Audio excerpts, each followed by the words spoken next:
কাকে চাই?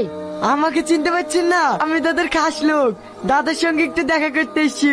দাদা ভালো আছেন দাদা? এই দেখেন দাদা, আপনার লেগে কাজ করতে গিয়ে আমার হাত তো চলে গেছে। ও কোনো ব্যাপার না, শুধু আপনি পাশে থাকলেই হবে। আমাকে একটা কাজের ব্যবস্থা করে দেন না দাদা, খুব ভালো হয়। সিকিউরিটি, সিকিউরিটি, হ্যাঁ বলেন স্যার। এইসব আওয়াজ দেওয়া লোককে ভেতরে ঢুকতে দিস কেন?